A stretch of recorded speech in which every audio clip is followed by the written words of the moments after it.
Good morning. Welcome, everybody. Um, the first speaker will be Tony Messer. My name is Kai Weintuski. I'm a new marketing specialist at Freshmail. But the first speaker will be Tony Messer, an entrepreneur, speaker, and a book author on content marketing. I will pass on the mic to him in just a minute. Before that, I just wanted to thank you all for coming online with us during the webinar and to let you know that all of you who attended the webinar today will be able to get a 20% discount for the next 3 months for PikaWeb and Freshmail subscriptions to get you started with your e-commerce businesses. Without further ado, I'll be passing the mic to Tony Mercer. Enjoy, please ask the questions, and at the very end of the webinar, we'll be addressing all of them. Thank you.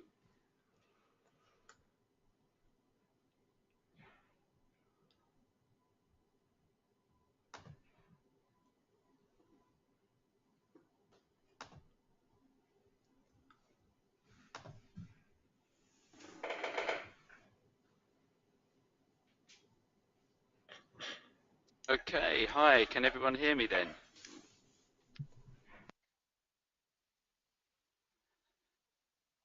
Right, okay, so let's get started. Thank you very much, Kay, for the introduction.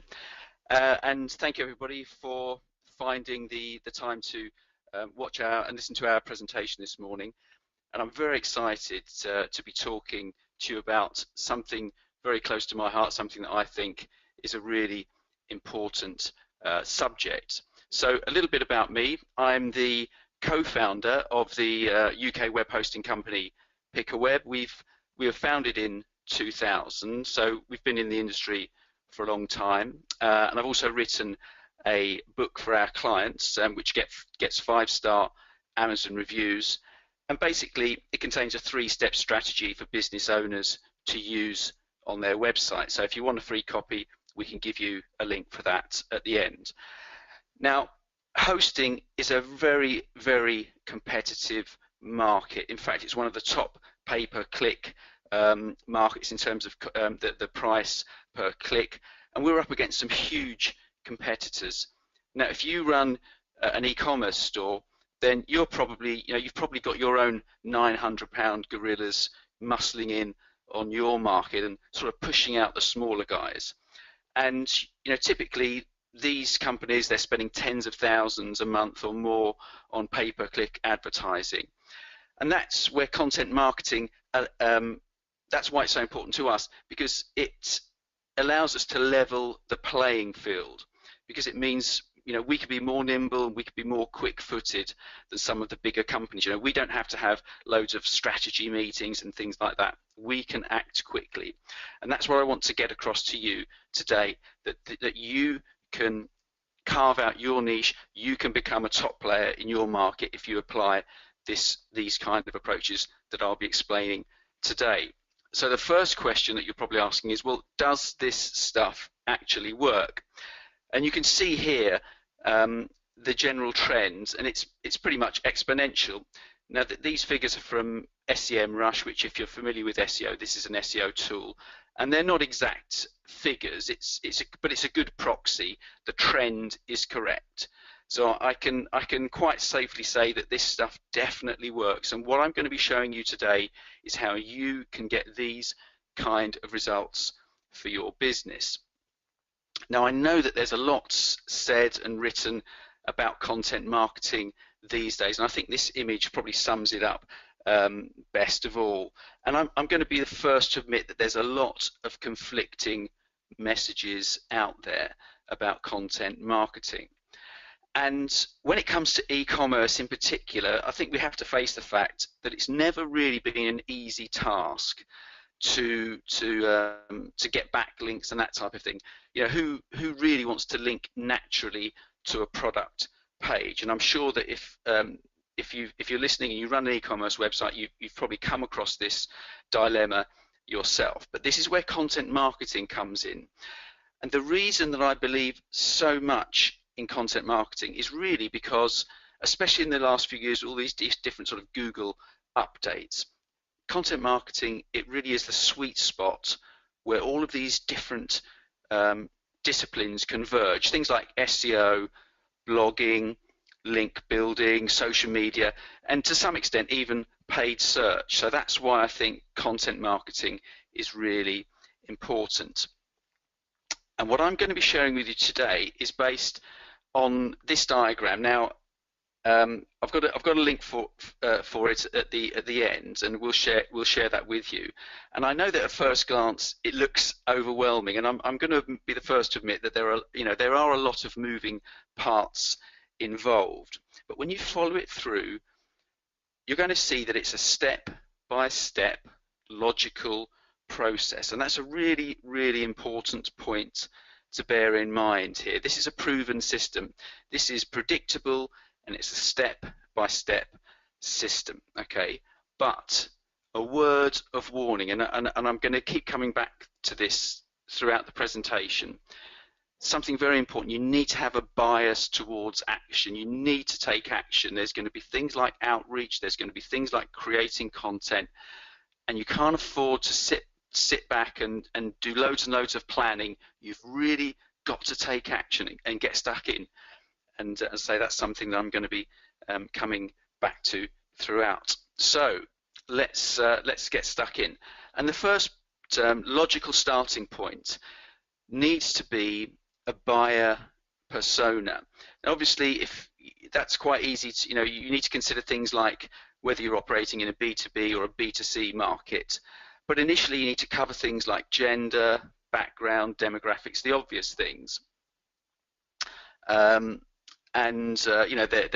people's objectives, what they're trying to achieve, their fears, their education, and just create a fictional character. Give them a name if you like, and if you need to, you can create more than one. So, for example, as a hosting business, we do have different types of customers. We're going to have the small business, we'll have the developers, web designers, then we'll have agencies, and each of them have got different needs. So we can create different personas for each of these. And here we come back to this first point that I've made. You need to take action here. Sometimes I think people can get too involved with the planning process and writing their buyer persona, and it can take them weeks and weeks and weeks, and they're just putting off actually getting stuck in. You can come back and revise and tweak and refine all of this, but the important point is don't let it hold you back, okay? That's a really important point. Don't use it as an excuse to prevent you moving forward. It's an important point, but get an idea and you can come back and refine it.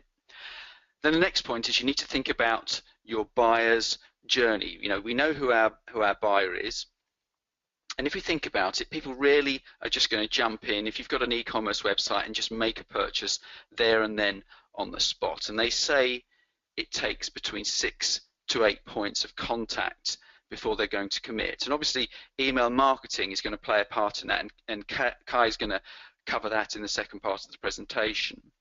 But we can basically break down the journey into 3 parts: awareness, consideration, and decision. And this is the classic sales funnel.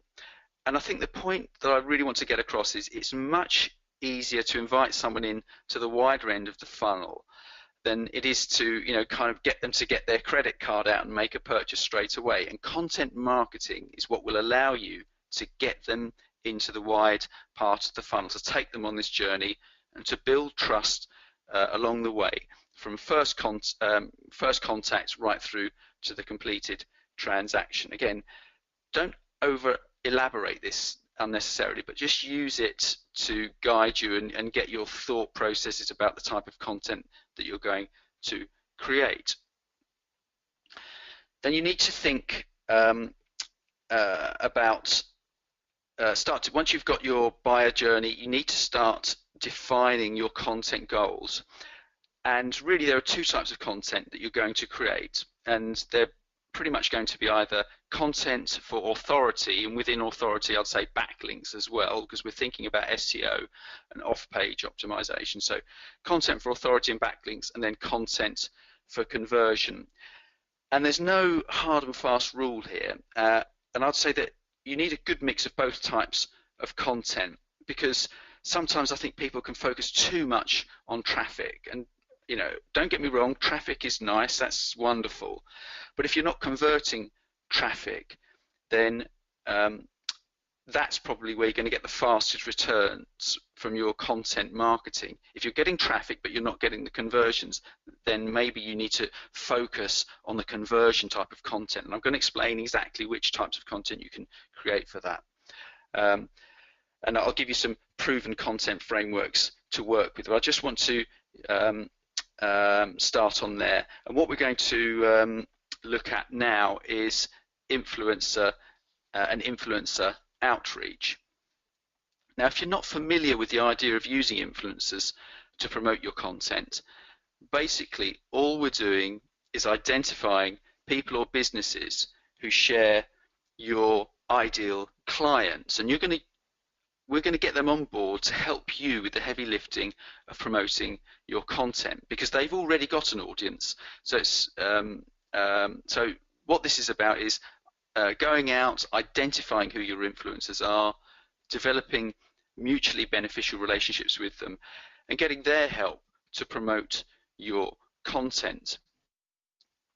Now, in terms of who are your ideal influencers, I think people immediately will think, well, it's a common misconception that they think they need to be pitching to the likes of Oprah Winfrey or Tony Robbins or whoever it is who's got a really high clout score or whatever.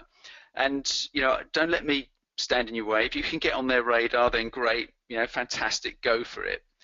But the problem is, you could be setting yourself up for failure to some extent. And I'm just being pragmatic. I want you to get results fast, and waiting around for the phone to ring from Oprah, it's just, that's going to be a long wait. So there's a number of tools that you can use for this purpose. And I've mentioned here things like Ninja Outreach, BuzzStream, BuzzSumo,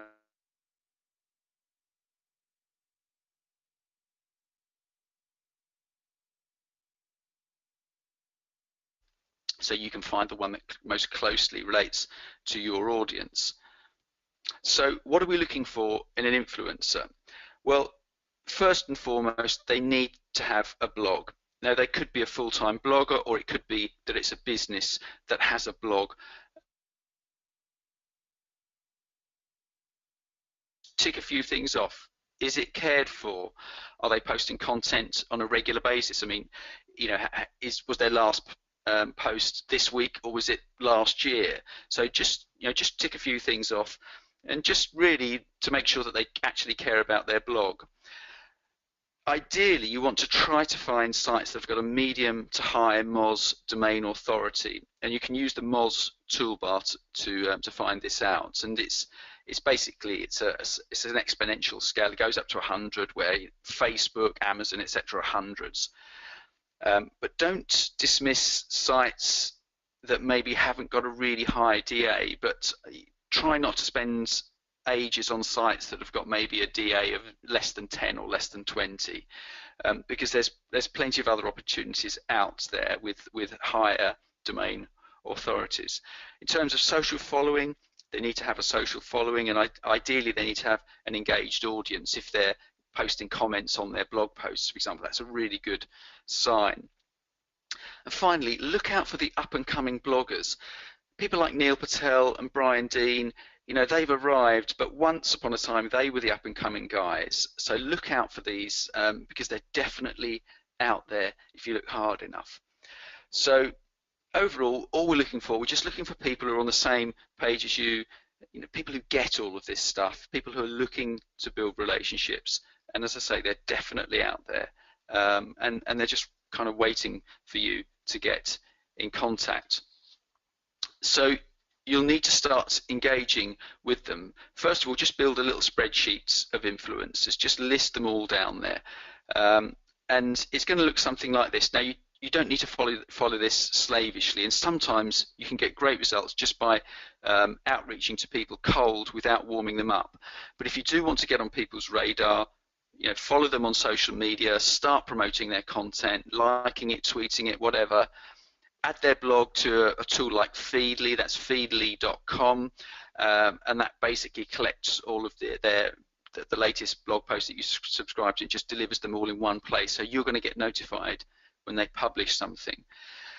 Comment on their blog, subscribe to their newsletter, interact with their community in the comments, that type of thing.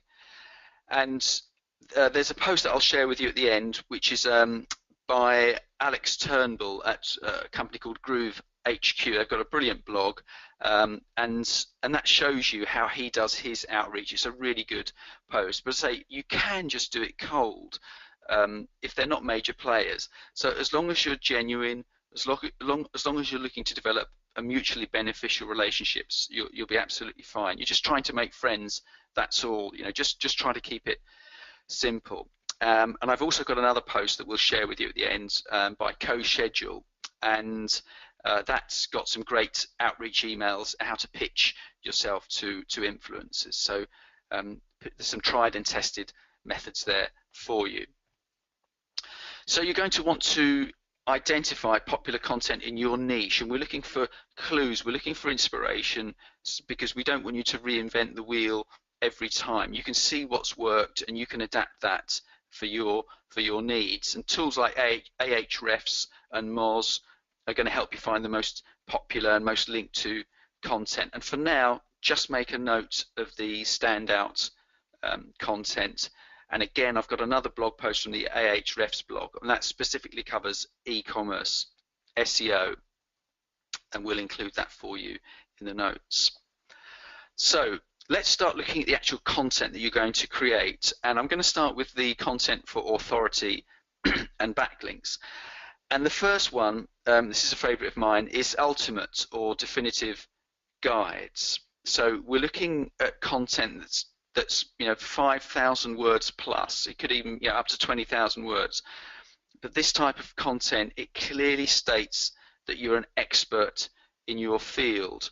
And the trick is not to go too wide. Let me just use an example. Let's say that you ran a jewelry e-commerce website. You want to do the ultimate guide to jewelry. It's just too wide, but don't kind of go too narrow. For example, types of diamond settings.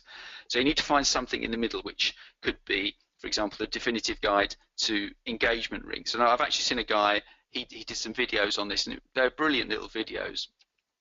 So that type of content is really good, and you just don't limit yourself to one. You need to claim your authority. Someone in your industry needs to be the voice of the industry, so it might as well be you. And creating this type of content will help you to establish your credentials.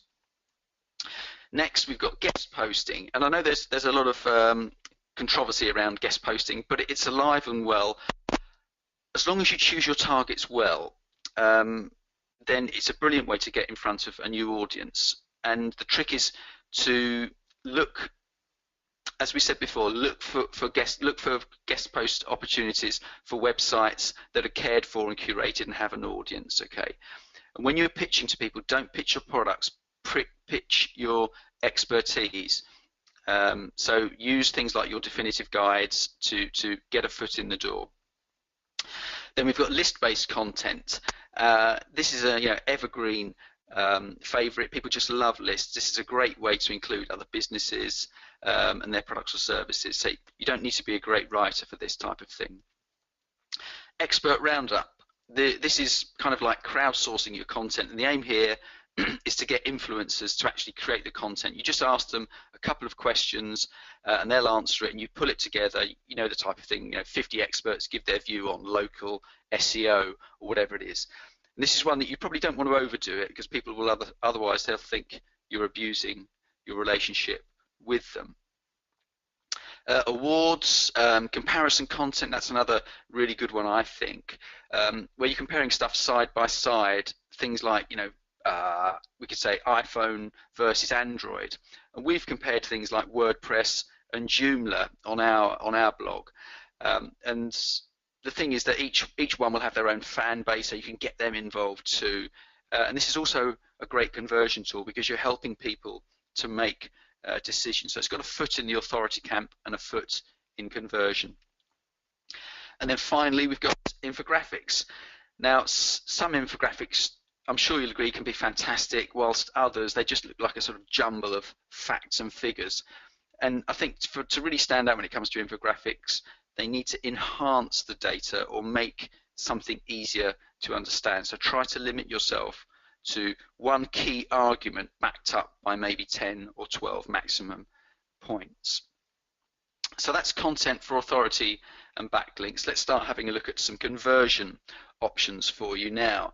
And some people make the mistake of thinking that conversion is a less sexy type of content, and that's not the case at all. You know, traffic doesn't really pay the bills. It's conversion that pays the bills. So it is really important. And we can start off with things like how-to guides. And again, this is something which is both conversion content and authority content. And the aim here is to position you as the helpful experts. This type of thing works really well on video too. And I'd probably say if you're sitting there watching this presentation, you're scratching your head wondering where to start, then I would suggest that creating how-to guides is a really good starting place for you. Next, we've got buyer's guides, and I'm a big fan of these. They're really easy to create.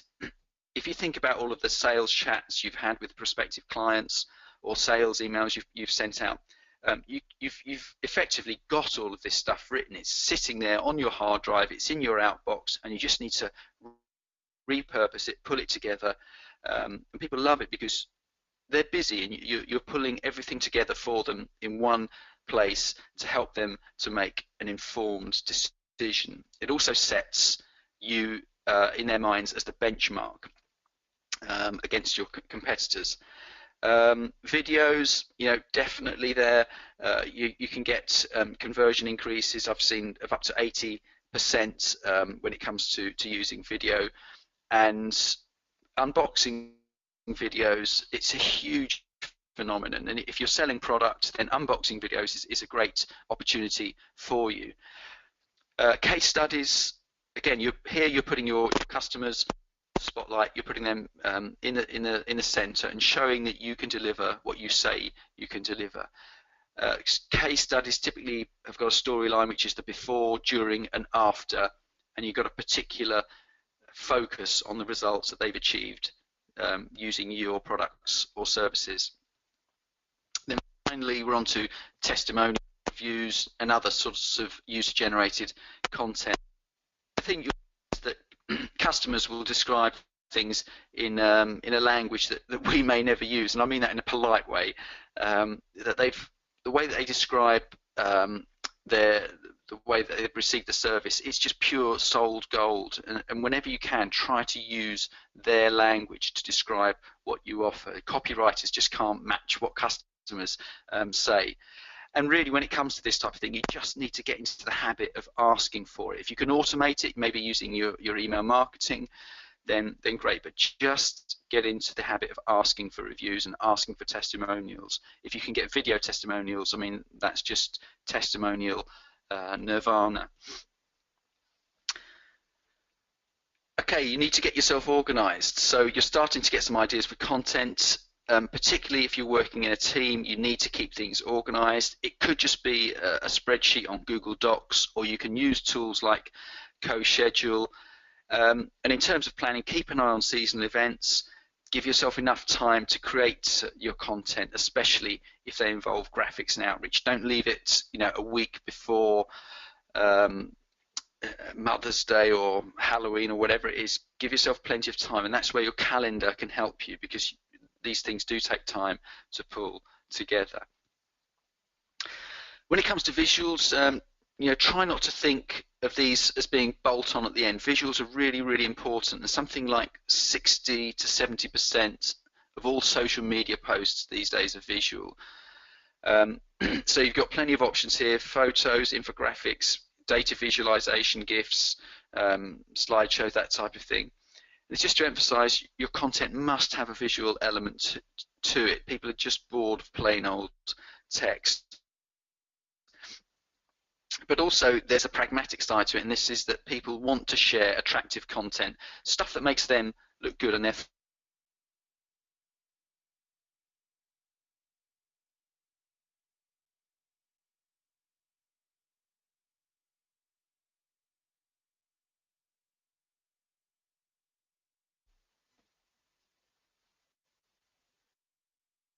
hold on. Oh, I think I might have just lost the sound there.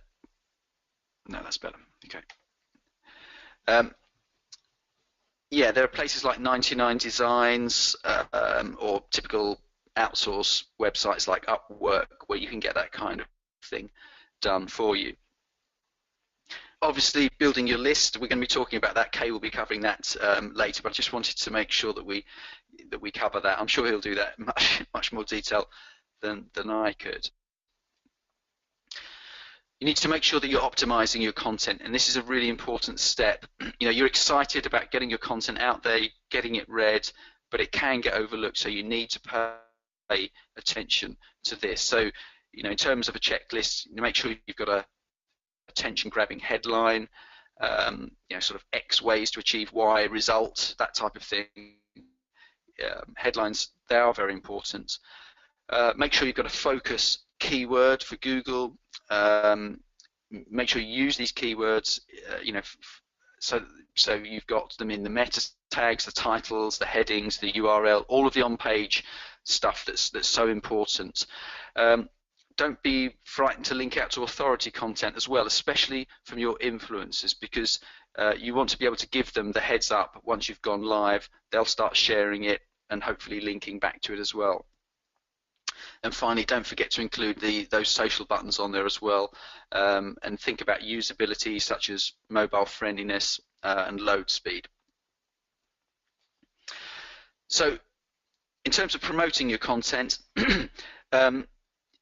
in fact, a lot of this will have started by now. If you're involving your influencers up front, they'll be aware of it well before you actually publish it. So once your content is ready, this is where the work really starts. And in fact, I don't know if anybody here follows Derek Halpern of Social Triggers, but he uses an 80-20 rule. He says 20% content creation versus 80% content promotion. So that's just to reiterate, the promotion is really important. But now the thing is, you don't need to follow what we've got here slavishly, but the point is really important. You know, content promotion does take time, and you've probably noticed on the slide I've called this earned channels, and this is where you're aiming to get your influencers to help you, hence you're earning their promotion. But you've also got owned channels, so here we're talking about your email list, your social followers, and also, you know, where appropriate, get your team members to be promoting it too. But don't forget about paid content as well, whether it's pay-per-click, paid social, and also backing that up with remarketing. Don't forget the remarketing code on that page as well. So just to reiterate that promoting your content and thinking about paid content as well, paid promotion is very important. Repurposing your content. So we mentioned visuals earlier, but also think about repurposing your content for different audiences. Think about how much time it takes to create content. Repurposing content into other visual formats is a really cost-effective way to broaden your audience, because people do prefer to consume their content in different ways. So things like slides, you know, SlideShare, it's owned by LinkedIn, it gets absolute ton of traffic. PDFs, okay, limited SEO value, but you know, some people are just PDF addicts, so it's another angle for you. They just love to store them and read them. Videos, great way of repurposing content. You can complement written content with a video.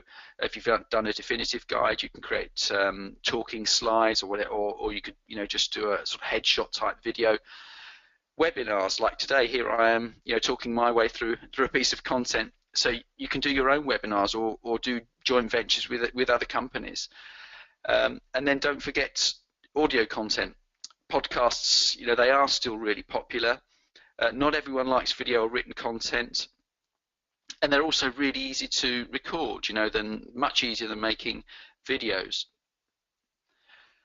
Then we're looking at rescheduling your content. You need to keep promoting your content, especially on social media, and there are tools like CoSchedule that you can use that will do this automatically and make it really easy.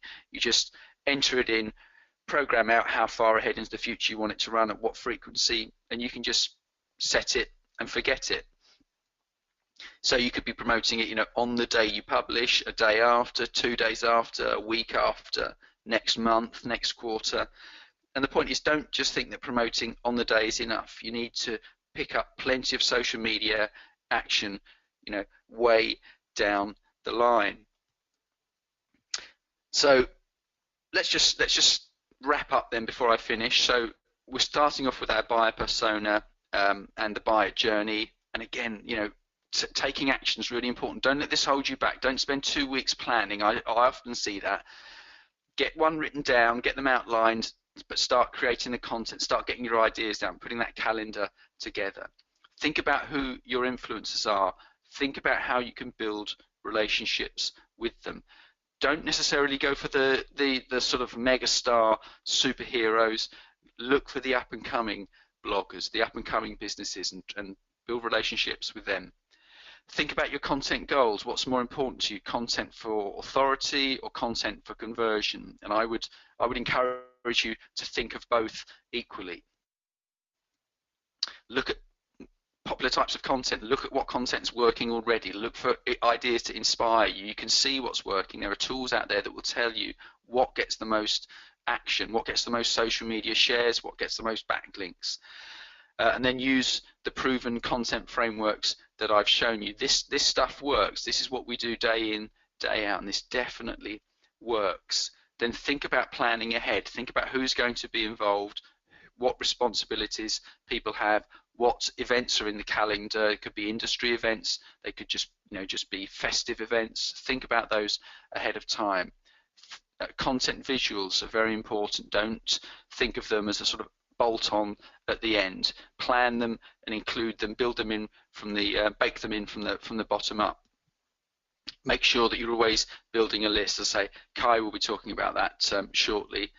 Always optimize your content, all the good old SEO stuff, keywords, meta tags, titles, URLs, include it in the text, optimize your images. Never miss an opportunity to optimize your content. Make sure you're promoting it, and don't just keep a broad mind there. You're looking for your influencers. You've got your own channels as well, but also consider paid opportunities. Take the opportunity to repurpose your content. It can be expensive. It takes up a lot of time. So use that time and money wisely and repurpose it and cut it up into other types of content as well. And don't forget to reschedule your content. Don't just think that it happens on the day. Be looking weeks, months into the future. Make sure that you keep re-promoting that content. So that's it from me. Thank you very much for listening. I hope you've gained something from this presentation. If you do want to reach out to me, then if you need any help with your content strategy, feel free to reach out for a chat.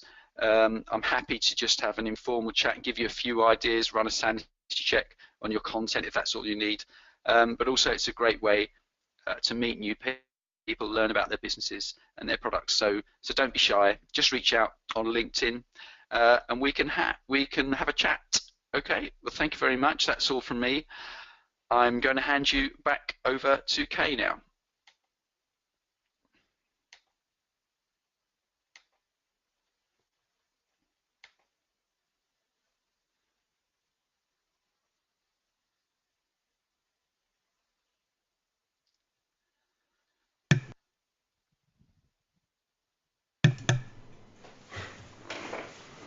Welcome back. That was Tony Messer. A great presentation. Lots to learn, and personally, I would say that I've learned a few things as well. Thank you for that, Tony. Now we're moving to second part of the presentation. That will be me speaking about email marketing and e-commerce.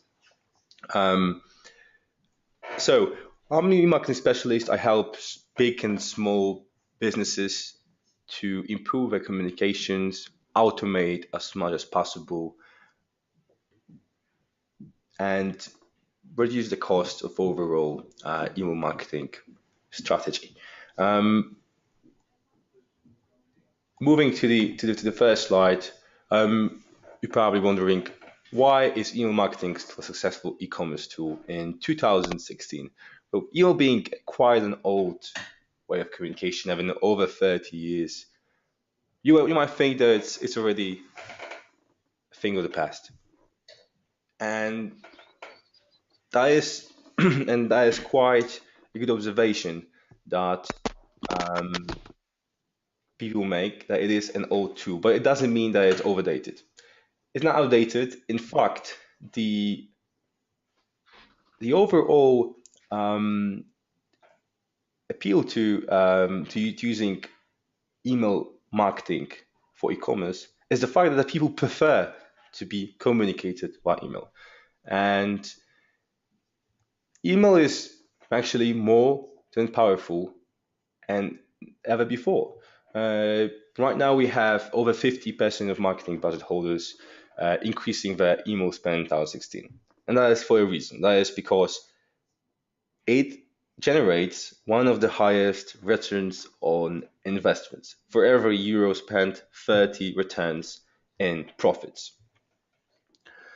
And as you can see from the slide, 93% of program owners say email marketing performs a very important strategic role for the business. And that is a DMI marketer email tracking study from 2016, a very recent one. And that is the current trend. And that gives us a very solid background to assess email marketing as a tool for e-commerce. Here we have the preparationals of the customers when it comes to getting in contact with them. As you can see, 77% of respondents take email as a preferred way of communicating with them. Well, that's a very important information. That means the channel that is one of the cheapest at the moment is also a preferred one, and it's also the one that generates most in investment. So that means that we have a channel that every e-commerce, even a startup, can use right from the beginning, and a channel that will inevitably generate revenue. It's not so with all the other marketing tools, such as pay-per-click, such as all the other paid campaigns. Those may work, may not work, and those will work in the longer run. However, at the very beginning, you might find them too pricey. You might find them not the right fit for business. But emails, you gather them right from the beginning, and you're able to act on them from the very start. And when you think of email marketing, you think about building a bridge between you and customer. And that bridge is the lead nurturing strategy that your company is taking in order to lead the customer all the way through being introduced to your company, leaving his or her details, and then converting into a customer that purchase something. There's a paid subscriber. But you need to begin with signing up your lead. And when you sign up your lead, there's two things to always remember. One is that you need to have a very simple, easy, and fast way to let your customer, your visitor, your website, leave their details. It needs to be as feasible as possible, because people, they don't want to spend time on writing down their personalities. So here we have some very basic pop-ups and ways to sign up to a subscriber list. And here you can just leave email. Another one would be an email and a name. Studies show that the shortest and the quickest way works best. Works best because otherwise people might find it unattractive to spend 2-3 minutes on signing up when they came to your website to actually research your products and possibly make a purchase. But while that is very important, you need to remember that having just an email or an email and a name won't be enough to create a successful email marketing strategy. And therefore, while that should be a start, you should always include a way of giving further information. Here we have a sample from Topshop which allows you to leave your gender, date of birth, country, first and last name. Those are some of the fields that they will request. I would say it's not a perfect strategy, because given the given the type of the shop, I would perhaps not ask about date of birth, but I would definitely ask, for example, on the style and type of clothes the person likes, prefers.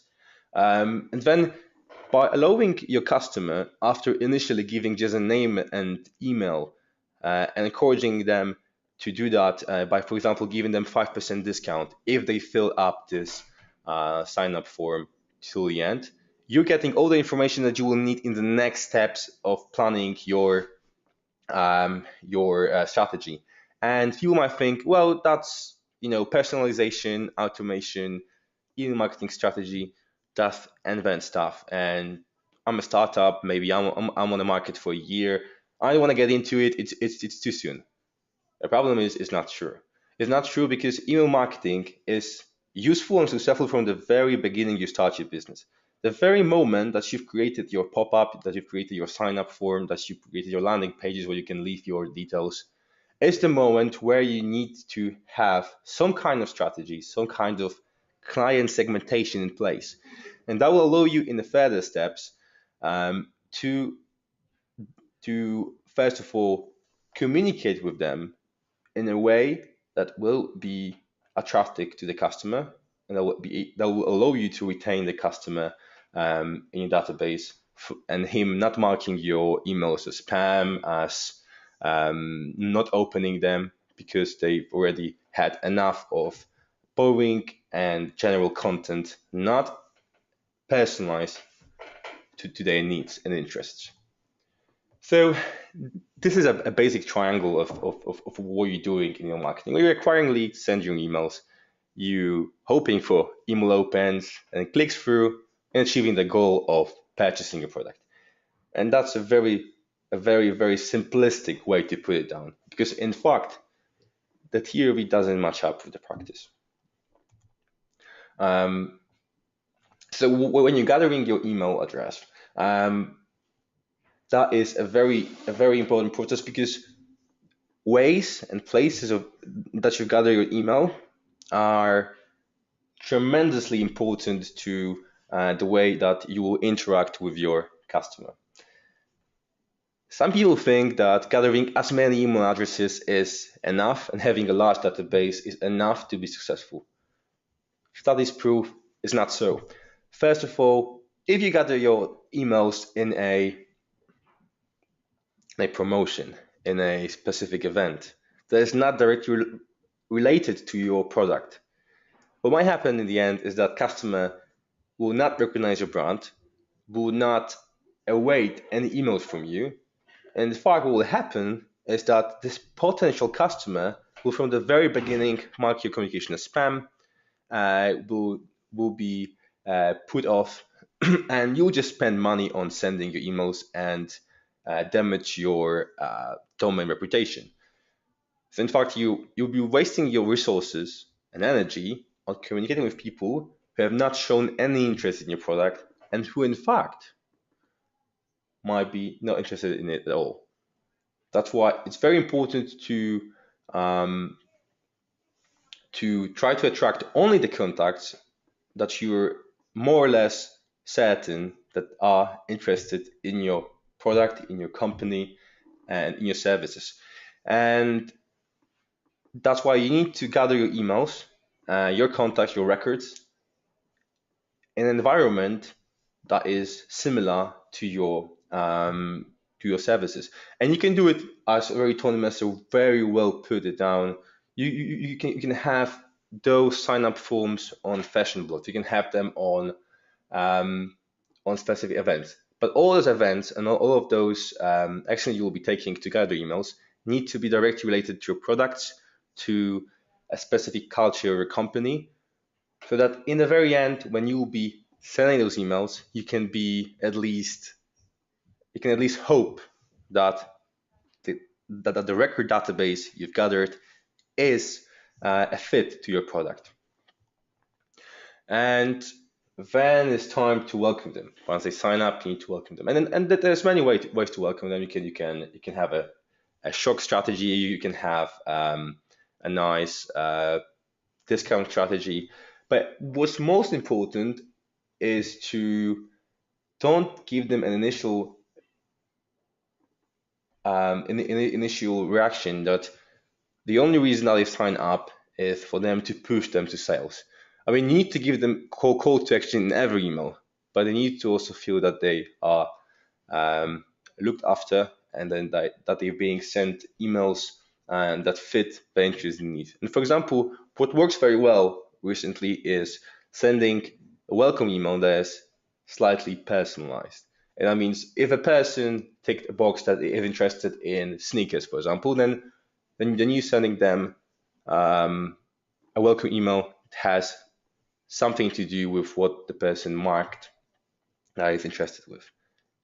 And then the discount. Discounts work, and it's a fact. You can't deny it.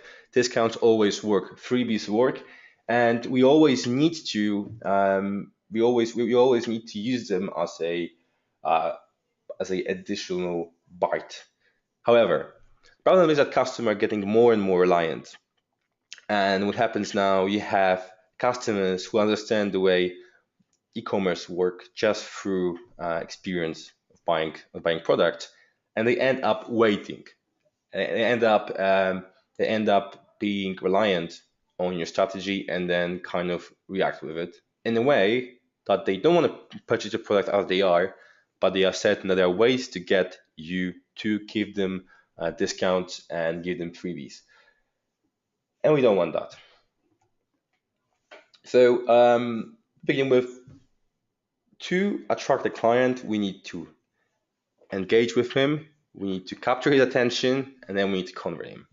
So how do we do it? So here we have a sample strategy that most of the companies use, and that doesn't work as well as it should. So we have an activation email, the welcome email that we just spoke about, and we have a sign up responder, and then we have another follow-up responder with a promotion, free shipping or a discount. And then we'll have another follow-up responder with another freebie. Here we have sale 50%, and then one of the last autoresponders, and then we'll put them through a regular newsletter. Problem with that, it's very generic, and it leads to the fact that all the customers have the same funnel, they follow it the same way, and there is no differentiation between how the customer interacts with the newsletter. And it's crucial because by putting them through that funnel and putting them into regular newsletter, we're creating a situation where you can lose quite a few customers just by being generic, and just being boring. Really boring. I have some newsletters I subscribe to, are just boring. I never read them. I see the name of the company and I delete it straight away. They come to me too often or with completely unrelated content. So for that reason, you should distinguish yourself and do not go with the most simple and basic strategy that everyone is using. These times where the most simple email marketing was working and working well and fine are behind us. Fortunately, are behind us, but fortunately, we have new technologies and new ways of tackling the problem available in the market, and they are still quite affordable. I would say even cheap, and they are available to all of you. And we at Freshmail have those tools available. You can use them, and I will showcase them in the next slides. Here's a quote for you. The days of one-to-many email marketing are quickly coming to a close, and we're entering the age of one-to-few and one-to-one email marketing. It's Rob Welling, founder of Drip. And he's right. All the statistics show it, that customers do not interact well with generic newsletter being sent to them on the same day of the week, every week as time goes by. we're not in 90s anymore. We're not even in 200s anymore. We're 2016, and the technology went so far that in that moment we need to keep up with the changes. And customers being sent so many emails that we need to distinguish ourselves and we need to personalize every content. So here we have a study about personalizing of the subject lines. The basic and most important start. You won't have any actions for the client unless he opens the email. You won't have any clicks through. You won't have any interaction. So the study shows that it's very important to personalize them. I mean, it's us always are down the next morning, but as it shows, without it, you might find yourself at open rates below 10%, and that's very bad. And while using the personalized subjects, you can go as far as 41% of open rate, which is a very good and decent rate. But that's just a start. Still, while having 40-30% opens doesn't mean you will have even as much as 20% click through. And there's a reason why. The reason why is that as clients receive general conversation from you, messages, communications, they become less engaged, less interested, and not loyal. In order to tackle this problem, as I've mentioned before, you need to automate and personalize. You need to automate because you're not able to attend hundreds of thousands of emails yourself and write them a personalized message, a love letter. What you can do is find patterns, find segments, match them with your products, and then send them various different parts of communication that's personalized to the person interaction with the content. And people will appreciate it. You can have the most basic type of personalization, but it doesn't work in the long run. It doesn't work in the long run just because it's too call to action oriented and it doesn't nurture the lead. So we need to analyze, untangle the rope of information, the stream of information, and see which of the information that your customer is providing to you are matching the services, products, and specific content you're able to showcase to send in an email. So one way you can gather the data is through Google Analytics, and we have almost all of our customers using it, and it's one of the best ways to gather insight into your customer behavior. So the way we would work, you'd have any kind of email sent to them. Here we have a sample of activation email, sign out responder, and then once they click through, we have them. We have them, and we can track them, and it removes the anonymity 100%. And the best part is that it's legal. You can pretty much track what they do, and you can see how many minutes they're spending in different parts of the website, and you can know through what channel they are getting to specific department of the store or your website that has subscription sales. And that allows you to see what content, as Tony Mesner already said, is important, which content brings them to your website, which links bring them to your website. So it allows you to work on that content and have more of it. And also allows you to see which ways did they go through your website to reach certain department of their interest, and then perhaps shorten the distance between them and the product they're looking for. But there's a problem. So you can have those automated emails, you can have them based on segmentation, but those triggered automated emails will account for 5% of email program volumes, and yet they will deliver 50% of email program revenues. And that's a very important information. Because, as I said before, we're in 2016, and that means we need to have technology that is available, use it, utilize it, not to be lost behind. If we're lost behind, we're missing out. We're missing out lots of revenue. And another thing is you can capture the attention on special days. any occasions. And as you will be interacting with the customer, you will know about those occasions. You will know the occasion because, for example, the person gave you in specific countries, you would have name days, you would have dates of birth, and you have other occasions in which you can communicate with them and give them special call to action, make them feel special.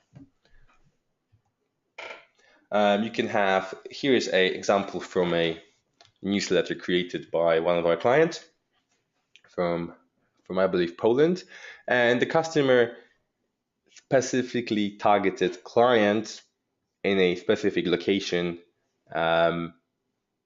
giving them a very nice title, and then giving the content that would be of interest of the person living in the area.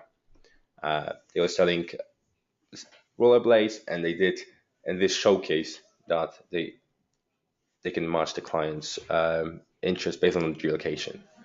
We have another one. Here we have a dynamic content, and that again allows you to capture client attention. Here we can personalize the bottom of the email, and we have different types of adverts, of images, specifically targeting client's interest based on past interaction, based on his interest, and based on his interaction with the product and services. And that again increases the overall conversion. It is a very small difference. Many people overlook it, think it's not so important, but statistics are showing that it's very important, it's crucial. And when you have people who don't click through, and you have them for a reason. People might open your email and not be not interested, and they might be not interested even in the moment when you would personalize the email up to changing every census to his information. But then the good point is that you can connect your email strategy with ads, with adverts on the web, and channel it to his attention. Another thing is basket abandonment. You would think that it's something that all the people use at the moment, but it's not. You have only 10% of top UK e-commerce sites using it at all, and that's pretty much, I would say, not a very big number. The big number compared to all the other tools they're using that are quite pricey and that are quite resource intensive towards websites who spend large budgets on their email market or the marketing strategy as whole, would overlook and not use the basket abandonment techniques. And the problem is they should. And it's because it increases the open rate and click through almost a double. So here you can see the Listrak made a study, and the average is 40% open rate and 20% click through. That's a lot. That's a lot, especially that industry average is below 30 and click through is at around 10. So you have almost double the industry average, able to interact with more customers. As I mentioned before, clients are reliant, and they can see your strategies and ways you're communicating with them, all the calls to actions and discounts and freebies. So you need to have a strategy to avoid repeating yourself and avoid showing your client the pattern in which you want to give them additional discounts for them not to await it in the future. Upselling and cross-selling. We all know the phrase, "Do you want some fries with that?" And that's the phrase that sells to us McDonald's products on almost daily basis. But we need to use similar strategies in our e-commerce. That means while you have a customer interested in a certain product, why not showcase him a special promotion that will be tailored to his interest? If a person purchases a new pair of shoes on your website, show him a discount for socks, perhaps for a different separate additional places, or whatever you may find that goes hand in hand with the product he's purchasing at the moment. Showcase it, give him a discount, give him a call to action, specifically directed to him and inform him that this offer is directed only at him and that it's restricted by time. Make him purchase more. It works.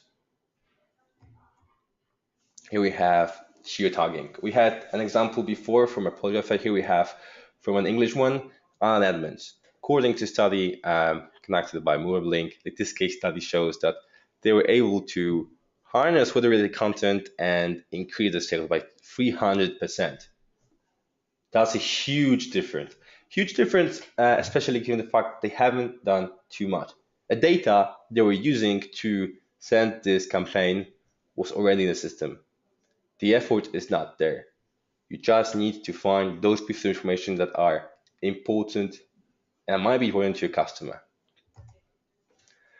Contextual content, a very important tool and strategy that you can use.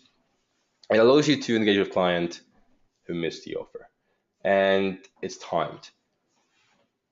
And according to Marketing Sherpa, you can add as much as 8%. And on top of all the other strategies, that gives you enough increase to be successful. And many people tend to miss offers. In fact, to miss offers because they're not able to process all the emails that they received from you and from all the other newsletters that they own.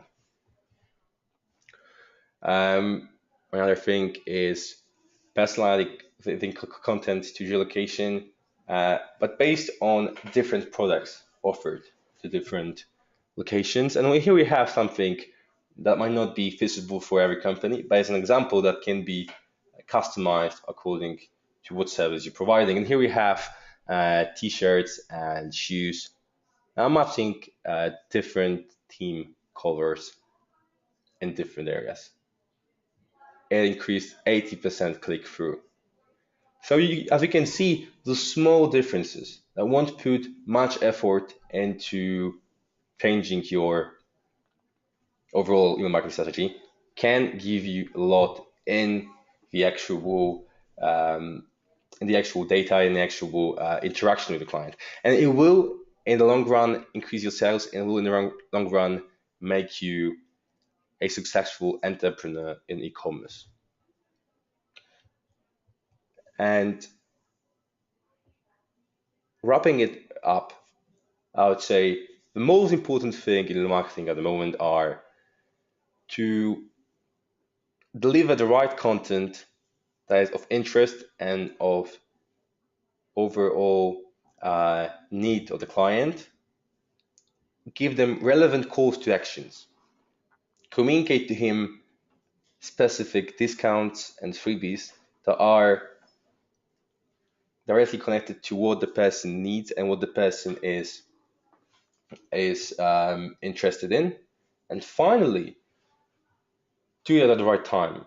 And do it at the right time and moment because you interact and you base your actions on your client's interaction, the client's behavior on the website, on his interactions with your emails, such as click-through links, and targeting specific content that the person was interested based on what link, what content he clicked through, and to finalize it, automation. Automate as many of those activities as possible so that the system responds by itself to your client's behavior and to all the data that you're gathering in your system based on the past interaction and based on his visits to your website.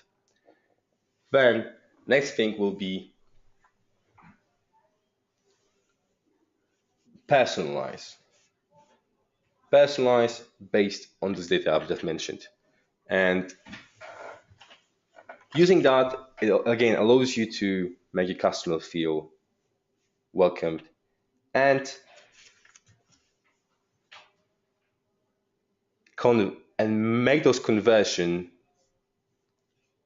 not just so that you sell a product, but so that you retain a loyal and engaged customer who might not only come back and buy more, but who might in fact recommend your store to others and make it for them beneficial. Okay, so that'll be it thank you very much for the attention, and we'll be answering your questions right now. We have a few questions for you, and I'll be looking who are they addressed to. I think the first two are addressed to Tony, so I'll be passing the mic to him.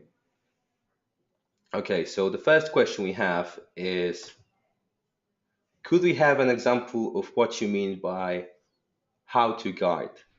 Meaning a how-to guide on our product or on an industry topic. So I'll be passing the mic now to Tony Messer, and he'll be answering the question. But first, Tony has to. Yeah, I can hear you. Can you hear me?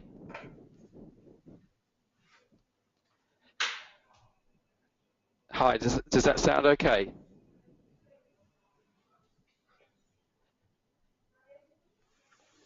Yeah, I can definitely answer that question. Yeah, if you're thinking of how to Tony, I can hear you. Yep. Yeah, great. How's that? Great. Go on. No, but there's a bit of echo there, but I'll carry on. Yeah, so when it comes to how-to guides, the trick is just to break something down into a step-by-step approach. It could be a video, or it could just be a text, or it could be a combination of both. So let's take our business, for example, web hosting. We could do something like how to build your first website. How to build your website using, and then we can do different subsections of that. So we could do how to build your first basic website using, say, a website builder tool. Then we could get more specific. How to build a website using WordPress. How to build a website using Joomla. How to build an e-commerce website. So these are the types of things that people, they really are searching on, those types of terms, or even how to get online. So we have actually created some of those types of content, some of those titles. How to secure a LAMP server, LAMP being Linux, Apache, MySQL, PHP. So how to configure a LAMP server, how to secure a LAMP server, and then start going down into subsets. So how-to content, it's a fantastic way to start, because as I say, it's all there. It's on your hard drive. It's in your outbox, and if not, then it's up in your head, and you just need to get it from up there to out there. And that type of content works really well with text. You can create PDFs. You can create, I really love that type of content, how-tos.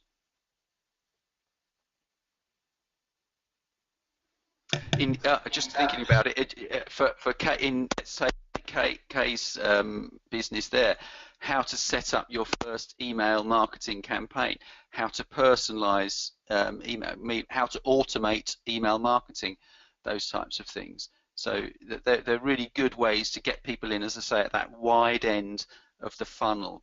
So you've probably, in most businesses, got dozens, if not hundreds, of opportunities for that type of content.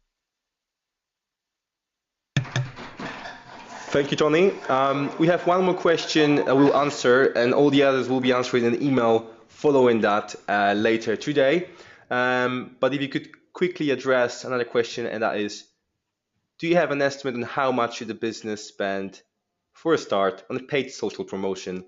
What is the right amount for a startup? And if you could just quickly address the question, and then we'll have to be finishing because we're already over the time limit. Thank you very much.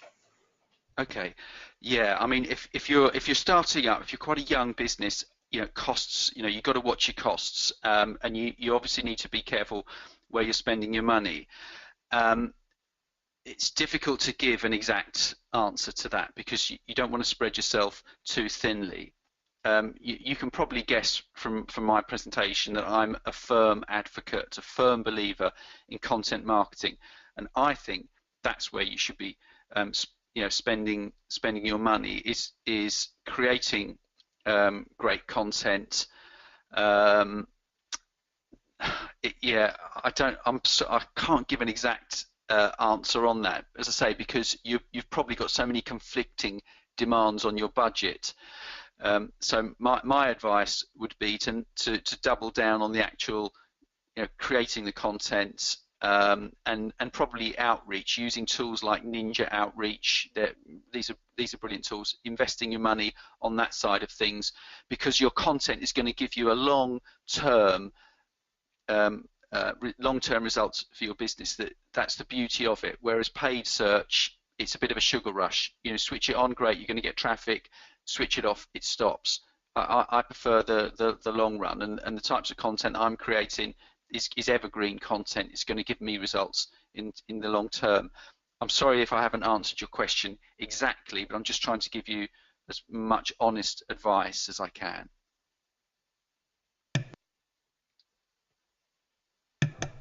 Thank you very much for that, Tony. We'll be wrapping up now. Thank you all for attention. The webinar will be available online soon on our website and maybe on Pico website as well. As you can see, this webinar is a good example of content marketing. We have two companies coming together to present you a good content, a good and quality webinar for you to start your business and start you running and getting you your first sales done. Thank you very much for your attention. Hopefully, stay in touch and await new webinars. We'll be sending you invites in the near future for any future events. For now, thank you for your time, and I hope you got what you wanted from this webinar, that you got what you were looking for, and you're ready to start using all of the tools and the strategies we showcased you today. Thank you. Have a good day. All the best.